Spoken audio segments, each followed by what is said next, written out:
Hello students. अब हम देखते हैं अगला टॉपिक जो कि हमारा है control and coordination in plants. मतलब इसमें डिटेल में पढ़ेंगे कि प्लांट्स में कंट्रोल एंड कोऑर्डिनेशन कैसे होता है। ठीक है, तो सबसे पहली बात जानने वाली जो है वो है कि प्लांट्स के पास अपना खुद का नर्वस सिस्टम नहीं होता है, ना ही उनके पास सेंस ऑर्गन्स होते हैं। जैसे ह्यूमंस के पास होता है आईज हो गया, ईयर्स हो गया, नोज हो गया, ये सब प्लांट्स में एब्सेंट होते हैं। ठीक है, प्लांट्स के पास सेंस ऑर्गन्स ये सारे नहीं होते हैं। ठीक है, तो क्या क्वेश्चन आता है कि क्या वो चीज़ों को सेंस कर सकते हैं? तो उसका आंसर है हाँ, कर सकते हैं। फिर क्वेश्चन आएगा कैसे कर सकते हैं? तो प्लांट सेंस करते हैं बाय यूजिंग हार्मोन्स। ठीक है, plant sense things by using hormones. ठीक है, थिंग्स से आपका क्या मतलब है? थिंग्स से आपका मतलब हो गया स्टिमुलस से, जो कि हमने लास्ट लेक्चर में भी पढ़ा था। जैसे आपका लाइट हो गया, ग्रेविटी हो गया, केमिकल हो गए, वाटर हो गया, टच हो गया, ये सब इन्वायरमेंटल चेंजेस हैं या फिर स्टिमुलस है जिनको सेंस करते हैं। वो कैसे? By using plant hormones. ठीक है, तो फिर हम समझते हैं कि plants coordinate their behaviour against environmental changes by using hormones. ठीक है, मतलब हमको इतना पता चल गया कि जो प्लांट अपना कोऑर्डिनेशन करते हैं वो प्लांट हार्मोन्स के थ्रू करते हैं। ठीक है, क्वेश्चन आता है कि हाउ प्लांट रिस्पॉन्स, मतलब प्लांट अपना रिस्पॉन्स कैसे देते हैं। जैसे ह्यूमंस में क्या है कि अभी आपने आग को टच किया, तुरंत झटके में आपने हाथ को अपने हटा लिया। ठीक है, लेकिन प्लांट्स में ऐसा नहीं होता। ठीक है, प्लांट्स जो रिस्पॉन्स देते हैं वो बहुत स्लोली देते हैं। ठीक है, बाई ग्रोइंग, मतलब ग्रो करते हैं और बहुत स्लोली रिस्पॉन्स देते हैं। ठीक है, और इसीलिए प्लांट्स में रिस्पॉन्स देखने के लिए भी हमको टाइम लगता है। ठीक है, ऐसा नहीं कि तुरंत अभी एक्सपेरिमेंट किया कोई और तुरंत ही रिस्पॉन्स उसका दिख गया। ठीक है, ये होता है। ठीक है, तो आगे देखते हैं। Function of control and coordination in plants is perform by chemical substances called hormones. ठीक है, इतना तो हमने जान लिया है कि जो कंट्रोल एंड कोऑर्डिनेशन होता है प्लांट्स में वो होता है केमिकल सब्सटेंसेस से, जिन्हें हार्मोन बोलते हैं। ठीक है, अब देखते हैं एक टर्म आता है डोरमेंसी। अब देखते हैं डोरमेंसी क्या होता है। डोरमेंसी मतलब होता है अ resting inactive condition in which metabolism almost stops. ठीक है, मतलब एक ऐसी कंडीशन है जो रेस्ट वाली है, इनएक्टिव है, जिसमें मेटाबॉलिज्म स्टॉप हो जाता है। ठीक है, मेटाबॉलिज्म सेल के अंदर चलता है सेल को जिंदा रखने के लिए, तो ऑलमोस्ट मतलब पूरी तरह से स्टॉप नहीं होता है, लेकिन ऑलमोस्ट मेटाबॉलिज्म बंद हो जाता है। ठीक है, एग्जांपल क्या है? सीड्स ऑफ प्लांट, जैसे पौधों के बीज होते हैं। ठीक है, छोटे छोटे से बीज होते हैं पौधों के, तो देखिए वो इनएक्टिव और डॉर्मेंट रहते हैं। क्यों? क्योंकि उसमें कोई ग्रोथ नहीं दिख रही होती है और उसमें कुछ और एक्टिविटीज़ नहीं हो रही होती हैं। ठीक है, अब क्या होता है कि ऐसे सीड्स को अगर वाटर मिले, वार्म एयर, वार्मथ मिले मतलब गर्मी मिले, एयर मिले ऑक्सीजन मिले, हवा मिले और हार्मोन्स मिले, तो उनकी डोरमेंसी टूट जाती है। ठीक है, उनकी डोरमेंसी टूट जाती है। फिर क्या होता है, उसमें से सीडलिंग निकल जाते हैं, मतलब छोटा सा उसमें से निकल जाएगा और फिर धीरे धीरे क्या होगा, वो आपका बड़ा होते होते होते होते आपका प्लांट बन जाएगा। ठीक है, तो ऐसे होता है। तो डोरमेंसी का मतलब क्या था कि रेस्टिंग इनएक्टिव कंडीशन थी, अगर उसको फिर वाटर, वार्म और एयर और हार्मोन्स मिलेंगे तो उनकी डोरमेंसी टूट जाएगी और फिर सीडलिंग निकलेंगे, मतलब अंकुर निकलेगा उसमें से, फिर वो प्लांट बन जाएंगे। ठीक है, ऐसे देखिए बर्ड्स ऑफ प्लांट डॉर्मेंट होते हैं। ठीक है, जैसे मान लीजिए कि ये आपकी पत्तियाँ हो गई, ऐसे लास्ट जो टिप होती है यहाँ पे ऐसे ऐसे बड होते हैं। ठीक है, वो डॉर्मेंट होते हैं, उनमें जैसे ही हार्मोन्स एक्टिविटी होती है वो तुरंत फिर सूट में, मतलब कि वहाँ से नए नए पत्तियाँ, नए डंठल निकलना शुरू हो जाती है। ठीक है, तो ये हो गया आपका डोरमेंसी का एग्जाम्पल। ठीक है, अब देखते हैं कि प्लांट हार्मोन्स क्या होते हैं, जिन्हें हम फाइटो हार्मोन्स, फाइटो मतलब होता है आपका प्लांट, तो प्लांट्स हार्मोन को फाइटो हार्मोन्स भी बोलते हैं। ठीक है, इनका फंक्शन क्या है? इनका फंक्शन सीधा सा है, control and coordination in plants, मतलब प्लांट्स में control and coordination phyto hormones या फिर प्लांट हार्मोन्स कहते हैं। इसलिए इनको ग्रोथ फैक्टर्स भी बोलते हैं या फिर ग्रोथ सब्सटेंस। प्लांट हार्मोन्स को also known as plant growth substance. ठीक है, अब देखिए ग्रोथ ऑफ प्लांट जो होते हैं उसकी 3 स्टेजेस होती हैं, उसको समझ लेते हैं। पहली स्टेज होती है सेल डिवीजन की। ठीक है, उसमें क्या होता है कि एक सेल से फिर 2 सेल बनती हैं, फिर ये सेल अपना अपना ऐसे ऐसे डिवाइड करती जाती हैं। ठीक है, ये होता है आपका सेल डिवीजन का। ठीक है, ऐसे एक सेल से बहुत सारी सेल्स बन जाती हैं। ठीक है, तो पहला हो गया प्रोसेस सेल डिवीजन का। दूसरा प्रोसेस होता है सेल इनलार्जमेंट का। ठीक है, जो दूसरी स्टेज होती है वो सेल इनलार्ज, मतलब छोटी सी सेल है फिर वो बड़ी बन जाएगी। ठीक है, वो सेल अपनी बड़ी होती जाती है। ठीक है, उसको बोलते हैं सेल इनलार्जमेंट। और तीसरा होता है सेल डिफ्रेंसिएशन का। ये देखिए डिफ्रेंसिएशन का मतलब ये होता है कि जैसे पहले तो एक ही सेल से सारी सेल बनती हैं। ठीक है, लेकिन तो डिफ्रेंसिएशन का मतलब होता है कि किसी सेल से आगे जाके रूट बनेगा, किसी सेल से आगे जाके सूट बनेगा, किसी से लीव्स बनेंगी, किसी से फ्लावर्स बनेगा, किसी से फ्रूट बनेगा। ठीक है, सब सेल से ही तो बनता है, तो जो एक सेल से अलग अलग चीज़ें बनती हैं उन्हीं को डिफ्रेंसिएशन बोलते हैं। ठीक है, अभी जो तीनों स्टेज हैं वो कंट्रोल होते हैं वेरियस हार्मोन्स के द्वारा। ठीक है, हार्मोन्स यही करता है, इन सब चीज़ों को कंट्रोल करता है। ठीक है, तो अब देखते हैं टाइप ऑफ फाइटो हार्मोन्स, मतलब प्लांट हार्मोन्स के कितने टाइप होते हैं। ठीक है, तो इसके 4 मेजर टाइप होते हैं। सबसे पहला हो गया आपका ऑक्सिन्स, दूसरा हो गया आपका जिबरेलिन्स, तीसरा हो गया आपका साइटोकाइनिन्स और चौथा हो गया आपका एब्सिसिक एसिड, ठीक है, जिसे ए बी बोलते हैं, ठीक है। अब क्या होता है इसमें मोटे मोटे तौर पे ये होता है कि जो आपके ऑक्सिन्स होते हैं और जिबरेलिन्स होते हैं और साइटोकाइनिन्स होते हैं ये प्रमोट करते हैं ग्रोथ को, जबकि आपका जो एब्सिसिक एसिड होता है ये इनहिबिट करता है ग्रोथ को, ठीक है। ये बेसिक होता है। अब डिटेल में जानते हैं कि कैसे कैसे कौन कौन सा हार्मोन काम करता है। तो सबसे पहले आपका ऑक्सिन्स हो गए। ऑक्सिन्स पाए कहाँ जाते हैं? टिप ऑफ स्टेम्स और रूट्स पे मिलते हैं, मतलब या तो स्टेम के टिप पे मिलेंगे या फिर रूट के टिप पे मिलेंगे, ठीक है, यहाँ पे एकदम मिलते हैं, ठीक है। और क्या करते हैं ये प्रमोट करते हैं सेल इनलार्जमेंट, मतलब सेल को बड़ा करते हैं। सेल डिफ्रेंसिएशन, मतलब सेल्स को अलग अलग तरीक़ों में डिवाइड करते हैं कि कौन से सेल पत्ती बनेगी, कौन से सूट बनेगी। और ये फ्रूट ग्रोथ में मदद करते हैं, ठीक है, फलों को बड़ा करते हैं। Control plant response to light and gravity, ठीक है, जो प्लांट का रिस्पॉन्स है लाइट के लिए और ग्रेविटी के लिए उसको कंट्रोल करते हैं। और क्या करते हैं? Speed up growth of stem, मतलब स्टेम की ग्रोथ की स्पीड बढ़ा देते हैं, ठीक है। And slows down growth of roots, जबकि रूट्स की ग्रोथ को कम कर देते हैं, ठीक है। इस स्टेम की तो ग्रोथ को बढ़ाते हैं लेकिन रूट की ग्रोथ को कम कर देते हैं, ठीक है। फिर दूसरा हो गया आपका जिबरेलिन्स हो गया। जिबरेलिन्स क्या करता है? ये करवाता है सेल इनलार्जमेंट, ठीक है, सेल को बड़ा कर दिया। सेल डिफ्रेंसिएशन भी करवाता है, ठीक है, सेल को अलग अलग टाइप में बांट देता है इन प्रेजेंस ऑफ ऑक्सीजन, लेकिन ये सब काम तभी करता है जब ऑक्सीजन साथ में इसके होता है, ठीक है। और क्या करता है? Helps in breaking the dormancy, dormancy को भी ब्रेक करने में मदद करता है। जैसे सीड है तो उसमें सीड की डोरमेंसी को ब्रेक करने में मदद करता है, ठीक है। फिर तीसरा आता है आपका साइटोकाइंस होते हैं, साइटोकाइनिन्स होते हैं। ये क्या करते हैं? ये भी प्रमोट करते हैं सेल की डिवीज़न को, ठीक है, मतलब सेल, एक सेल से कई सारी सेल्स ये बनवाते हैं, ठीक है, सेल डिवीजन को प्रमोट करते हैं। Help in breaking dormancy of seeds and birds, ये भी करते हैं कि सीड्स और बर्ड्स की डोरमेंसी को ब्रेक करते हैं, ठीक है। डिले एजिंग इन लीव्स, मतलब पत्तियों की एजिंग, मतलब जो पत्तियां पुरानी हो जाती हैं फिर टूटने लगती हैं पुरानी होके, उसको डिले करते हैं, मतलब देर तक पत्तियां पेड़ पे लगी रहेंगी, ठीक है। प्रमोट ओपनिंग ऑफ स्टोमेटा, और जो पत्तियों में स्टोमेटा है जहाँ से पत्तियां ऑक्सीजन लेती हैं, CO2 लेती हैं, ऑक्सीजन छोड़ती हैं, उसको उसकी ओपनिंग को प्रमोट करते हैं। और प्रमोट करते हैं फ्रूट के ग्रोथ को, मतलब फलों के ग्रोथ को भी प्रमोट करते हैं, ठीक है। फिर आता है आपका एब्सिसिक एसिड। एब्सिसिक एसिड को हम ए के से भी लिख सकते हैं, ठीक है। ये होता है हमारा ग्रोथ इनहिबिटर, इनहिबिट मतलब रोकने वाला, ठीक है, निगेटिव इफेक्ट जो डालता है, तो होगा ग्रोथ इनहिबिटर। तो क्या करेगा ये?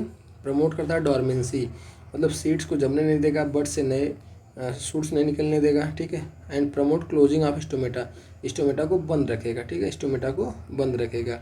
और क्या करेगा? Promote wilting and falling of leaves, और करेगा पत्तियों को पुराना कर देगा और झड़वा देगा, ठीक है, मतलब इससे पत्तियां झड़ने लगती हैं एब्सिसिक एसिड की वजह से, ठीक है। तो ये हो गया हमारे हार्मोन। अब देखते हैं प्लांट मूवमेंट्स, मतलब प्लांट में कैसे कैसे मूवमेंट्स होते हैं उसको देख लेते हैं, ठीक है, प्लांट मूवमेंट्स, ठीक है। तो देखिए जो हमारे अंदर लोकोमोशन होता है, लोकोमोशन का मतलब होता है मूवमेंट ऑफ इंटायर बॉडी, ठीक है, ये होता है लोकोमोशन। ये ह्यूमंस में तो पॉसिबल है लेकिन प्लांट्स में पॉसिबल नहीं है, क्यों? क्योंकि प्लांट एक जगह फिक्स रहते हैं। तो जो प्लांट में मूवमेंट होता है वो होता है इंडिविजुअल पार्ट्स या फिर ऑर्गन ऑफ प्लांट, जैसे किसी एक पार्ट का मूवमेंट होगा, जैसे रूट का हो गया, सूट का हो गया, या फिर फ्लावर्स का हो गया, ठीक है, इतना ही पॉसिबल है, पूरा लोकोमोशन प्लांट्स में पॉसिबल नहीं है, ठीक है। जो मूवमेंट होता है वो ग्रोथ मूवमेंट होता है, ठीक है, क्योंकि ग्रो करता है प्लांट तभी मूव कर पाता है, पत्तियां बढ़ गई या फिर रूट बढ़ गई तो उसी को मूवमेंट बोलते हैं, ठीक है। अब एक टर्म आता है ट्रॉपिज्म, देखते हैं ट्रॉपिज्म क्या होता है, ठीक है। ट्रॉपिज्म क्या होता है? एक growth movement of a plant in response to an external stimulus in which the direction of stimulus determines the direction of response is called tropism, मतलब एक ऐसा ग्रोथ मूवमेंट है प्लांट का जो किसके रिस्पॉन्स में होता है? किसी एक्सटर्नल स्टिमुलस के। और इसमें एक्सटर्नल स्टिमुलस का फ़ायदा ये होता है कि जिस डायरेक्शन से एक्सटर्नल स्टिमुलस मिलता है वो डिटरमाइन करता है कि किस डायरेक्शन में रिस्पॉन्स होगा, ठीक है, मतलब direction of stimulus determine the direction of response, तो इसे बोलते हैं ट्रॉपिज्म, ठीक है। अब देखिए इसमें दो आ सकते हैं, या तो पॉजिटिव ट्रॉपिज्म आ सकता है या तो नेगेटिव ट्रॉपिज्म आ सकता है। पॉजिटिव का मतलब क्या है कि growth of plant part towards the stimulus, मतलब जिधर से स्टिमुलस आ रहा है अगर उधर ही ग्रोथ हो रही है तो इसको बोल देंगे पॉजिटिव ट्रॉपिज्म। लेकिन तो growth of plant part in away from stimulus अगर होगा तो उसे नेगेटिव ट्रॉपिज्म बोलेंगे, मतलब स्टिमुलस इधर से आ रहा है और ग्रोथ इस प्लांट है आपका, तो ग्रोथ अगर इस तरफ हो रही है तो पॉजिटिव हो गया, लेकिन अगर स्टिमुलस इधर आ रहा है और आपका ग्रोथ इधर हो रहा है तो वो निगेटिव हो गया, ठीक है, ऐसे समझते हैं ट्रॉपिज्म को, ठीक है। अब देखिए टाइप्स ऑफ ट्रॉपिज्म क्या क्या होते हैं, कौन कौन से ट्रॉपिज्म होते हैं, तो वो डिपेंड करता है कि स्टिमुलाई क्या है, ठीक है, जैसे जैसे स्टिमुलस होंगे उन्हीं पे डिपेंड करेगा ट्रॉपिज्म, ठीक है। तो अगर आपका स्टिमुलस लाइट है तो जो ट्रॉपिज्म होता है उसे बोलते हैं फोटोट्रॉपिज्म, ये हो गया आपका पहला। आपका अगर स्टिमुलस ग्रेविटी है, जो अर्थ की ग्रेविटी होती है, तो उसको बोलेंगे जियोट्रॉपिज्म, ये हो गया आपका दूसरा। स्टिमुलस आपका केमिकल्स है तो हो जाएगा आपका कीमोट्रॉपिज्म, ये हो गया आपका तीसरा। स्टिमुलस अगर आपका वाटर है तो उसे बोलते हैं हाइड्रो मतलब वाटर होता है, तो हाइड्रो ट्रॉपिज्म हो गया ये चौथा। अगर आपका स्टिमुलस टच है तो उसे बोलेंगे थिग्मोट्रॉपिज्म, ये हो गया आपका पाँचवा। ठीक है, तो इतने आपके 5 तरीके के मेन ट्रॉपिज्म हो गए। ठीक है, अब सबसे पहले देखते हैं फोटोट्रॉपिज्म क्या होता है। ठीक है, तो फोटोट्रॉपिज्म क्या होता है, फोटो से आपका मतलब होता है लाइट का। ठीक है, तो ऐसा ट्रॉपिज्म ऐसा प्लांट का ग्रोथ मूवमेंट जो लाइट के रिस्पॉन्स में होता है। ठीक है, तो देखिए ये दो जगह हो सकता है, तो स्टेम में हो सकता है, तो रूट में हो सकता है। अगर आपका स्टेम जो होता है वो क्या करता है, स्टेम क्या करता है, ग्रो टुवार्ड्स लाइट, मतलब स्टेम लाइट की तरफ ही ग्रो करता है, तो इसे बोल देंगे पॉजिटिव ट्रॉपिज्म, क्योंकि इसका डायरेक्शन क्या है, टुवार्ड्स द स्टिमुलस है। जबकि रूट क्या होता है, रूट लाइट से अवे दूर ग्रो करता है। जैसे मान लीजिए आपका कोई प्लांट है, यहाँ पे एक पॉट में रखा हुआ है, इसके ऊपर प्लांट है आपका ये, तो जो स्टेम होता है, ठीक है, वो तो ग्रो करता है लाइट की तरफ। ठीक है, इधर मान लीजिए सनलाइट है, लेकिन जो आपका रूट होता है वो करता है लाइट से अवे। ठीक है, तो हो गया आपका पॉजिटिव जियोट्रॉपिज्म, और इस रूट में हो गया आपका negative geotropism, sorry negative phototropism, और हो गया पॉजिटिव फोटोट्रॉपिज्म। ठीक है, फिर आता है आपका जियोट्रॉपिज्म। जियो का मतलब मैंने बताया था ग्रेविटी से रिलेटेड है। ठीक है, और आपको पता है कि डायरेक्शन ऑफ ग्रेविटी क्या होती है, वो हमेशा डाउनवर्ड्स होती है, वो अर्थ की तरफ होती है। ठीक है, तो देखिए अब इसमें क्या होता है, अब रूट्स जो होती हैं वो अर्थ की तरफ ही ग्रो करती हैं, क्योंकि रूट तो ऊपर जाती नहीं, हमेशा नीचे की तरफ आती हैं, तो उनको बोलते हैं पॉजिटिव जियोट्रॉपिज्म। जबकि स्टेम होता है वो अर्थ से अवे ग्रो करता है, तो उसको बोलते हैं निगेटिव जियोट्रॉपिज्म। ठीक है, फिर आपका आता है कीमोट्रॉपिज्म, मतलब किसी केमिकल के रिस्पॉन्स में। ठीक है, इसका एग्जांपल एक होता है कि जो पॉलन ट्यूब होते हैं वो उनकी जो ग्रोथ होती है वो कुछ इस तरीके से होती है। ठीक है, पॉलन ट्यूब्स की वो क्या करते हैं कि मान लीजिए फ्लावर है आपका, तो जब फ्लावर में ओव्यूलेशन होता है, तो और मान लीजिए फ्लावर अलग अलग तरीके के फ्लावर होते हैं, मेल फ्लावर्स फीमेल फ्लावर्स, तो उसमें जो पॉलिनेशन का प्रोसेस होता है उसके बाद जो फर्टिलाइजेशन होता है उसमें आपका आता है ये, तो उसमें पॉलन ट्यूब ग्रो करता है ओव्यूल की तरफ, उसको बोलते हैं कीमोट्रॉपिज्म। ठीक है, फिर ऐसे आपका आ गया हाइड्रोट्रॉपिज्म। हाइड्रोट्रॉपिज्म मतलब क्या होता है, पानी से स्टिमुलस इसमें पानी हो, तो इसमें देखिए रूट के क्या होता है कि पानी की तरफ ग्रो करते हैं, तो रूट शो करते हैं आपका पॉजिटिव हाइड्रोट्रॉपिज्म। जैसे मान लीजिए कि किसी बड़े से गमला रखा है, इसमें एक कोने पे आपका कोई पानी का सोर्स रखा हुआ। ठीक है, और यहाँ पे आपका एक प्लांट लगा दिया गया। ठीक है, एक प्लांट आपका लगा दिया गया यहाँ पे, जिसमें वैसे पत्तियाँ आ गई हैं। ठीक है, अब क्या करेगा, कोई देखेगा तो इसकी रूट्स जो ग्रो करेंगी वो इस पानी के सोर्स की तरफ आ जाएंगे, तो इसे बोलते हैं पॉजिटिव हाइड्रोट्रॉपिज्म। ठीक है, फिर आपका आता है थिग्मोट्रॉपिज्म। थिग्मो मतलब होता है आपका टच से रिलेटेड। ठीक है, टच अगर रिस्पॉन्स रहेगा तो उसे बोलेंगे थिग्मोट्रॉपिज्म। ठीक है, इसमें क्या होता है कि जैसे मान लीजिए कि हम लोग देखते हैं कि गांव में लोग कोई सब्जी वगैरह लगाते हैं तो उसके साथ एक डंडा काट देते हैं, तो क्या होता है जब जैसे ही वो सब्जी ग्रो करती है तो फिर धीरे धीरे डंडे के सारे वो चढ़ने लगती है। ठीक है, तो उसमें जो टेंड्रिल्स होते हैं जो उसमें लपेटते हैं, आगे वाले जो पार्ट होते हैं लीव्स के ऊपर से निकलते हैं, जिसे टेंड्रिल्स बोलते हैं, वो क्या करते हैं, वो रिस्पॉन्स टू टच करते हैं, जैसे इसको टच करेंगे इसके अराउंड ग्रो कर लेंगे, जैसे टच करेंगे इसके अराउंड ग्रो कर लेंगे, तो इसे बोलते हैं थिग्मोट्रॉपिज्म। ठीक है, ये हेल्प करते हैं प्लांट्स को क्लाइंब करने के लिए। ठीक है, तो climbing parts of the plant जो टेंड्रिल होते हैं grow towards anything they touch, तो ये हो गया आपका थिग्मोट्रॉपिज्म। ठीक है, अब देखिए अब कुछ नेस्टिक मूवमेंट होते हैं, उनको समझ लेते हैं कि नेस्टिक मूवमेंट क्या होते हैं। तो अभी तक हमने जो ट्रॉपिज्म पढ़ा था उसमें ये पढ़ा था कि movement of plant part in response to an external stimulus in which direction of response is determined by direction of stimulus. ठीक है, लेकिन इसमें क्या होता है कि direction of response is not determined by, मतलब इसमें जो डायरेक्शन ऑफ रिस्पॉन्स होता है आपका वो आपका स्टिमुलस डिटरमाइन नहीं करता है। ठीक है, not determined by direction of the stimulus. ठीक है, वो होता है आपका नेस्टिक मूवमेंट। इसका एग्जांपल क्या है, पहला इसका एग्जांपल है folding up of leaves eight of A sensitive plant, जिसे बोलते हैं मिमोसा पुडिका, या फिर इसे टच में नॉट प्लांट भी बोलते हैं, या फिर हिंदी में हम लोग इसे छुई मुई बोलते हैं। तो इसकी जो फोल्डिंग ऑफ लीव्स हो जाती हैं ऑन टचिंग, ये होता है आपका नेस्टिक मूवमेंट होता है, क्योंकि कोई डायरेक्शनल तो होता नहीं है ये आपका टच आपने किया और दोनों तरफ की पत्तियाँ वो करके मूव करके वो अपना अंदर चली गई।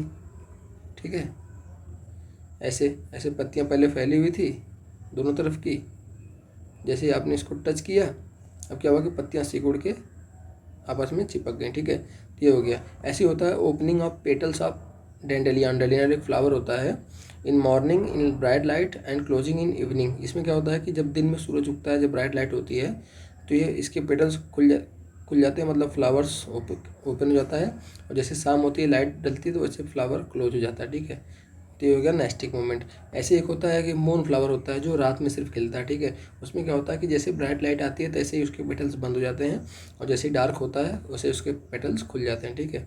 तो ये हो गया इसका एग्जाम्पल, ठीक है, नेस्टिक मूवमेंट्स का। इसमें देखिए थिग्मोनेस्टी हो गई। थिग्मोनेस्टी मतलब थिग्मो मतलब टच था हमारा, तो टच के लिए जो रिस्पॉन्स है नॉन डायरेक्शनल है, ठीक है। तो वही हमने एग्जांपल लिया था ना मिमेसा प्यूडिका का, या फिर टच मी नॉट प्लांट, या फिर छुई में बोलते हैं, वो उसका हो गया। इसका रीज़न क्या होता है कि जो बेस ऑफ लीव्स होती हैं मिमेसा प्यूडिका की, मान लीजिए कि ये ऐसे अगर पत्तियाँ हैं इसकी, ठीक है, तो यहाँ पे एक स्ट्रक्चर होता है इसके बेस ऑफ लीव्स पे, यहाँ पे एक स्ट्रक्चर होता है जिसके अंदर वाटर स्टोर होता है, ठीक है। जब वाटर स्टोर होता है तो ये टाइट रहता है, तो पत्तियाँ खुली हुई रहती हैं। जैसे हम इनको टच करते हैं क्या करता है, वाटर इसमें से निकल के चला जाता है स्टेम के अंदर, इधर चला जाता है, ठीक है। तो जैसे यहाँ से पानी चला जाएगा तो अपने वो जो स्ट्रिक्ट रहती हैं पत्तियाँ लूज हो जाती हैं, और फिर वो ढीली पड़ जाती हैं, ठीक है। तो यही इसका रीजन होता है थिग्मोनेस्टी का, ठीक है। ऐसे आपका फोटोनेस्टी होता है, आपको पता ही है कि non directional movement of plant part in response to light, ठीक है। तो अब सबसे लास्ट में देखते हैं फंक्शंस ऑफ प्लांट हार्मोन्स, मतलब प्लांट हार्मोन्स के क्या क्या फंक्शन होते हैं। अभी तक हमने जो सीखा है, ठीक है। तो सबसे पहले हमने सीखा कि जर्मिनेशन ऑफ सीड्स, मतलब बीजों को उगने में काम आते हैं, ठीक है, कैसे, डोरमेंसी तोड़ के, ठीक है। दूसरा हमने सीखा कि growth of root, stem and leaves, इसमें मदद करते हैं प्लांट हार्मोन्स। तीसरा हमने सीखा कि मूवमेंट ऑफ स्टोमेटा को कंट्रोल करता है, ओपन करने में, क्लोज करने में। चौथा देखा कि फ्लावरिंग ऑफ प्लांट पे डिपेंड होता है, स्टेम हार्मोन्स पे डिपेंड होता है। पांचवा हमने देखा राइपनिंग ऑफ फ्रूट्स, मतलब फलों के पकने में, ग्रोथ में मदद करता है। फिर देखा हमने ट्रॉपिज्म और नेस्टिक मूवमेंट में भी प्लांट हार्मोन्स का पूरा योगदान था, ठीक है। तो ये हो गया हमारा control and coordination in plants. अगले टॉपिक में पढ़ेंगे control and coordination in animals. तब तक इसको रिवाइज कीजिए। Thank you.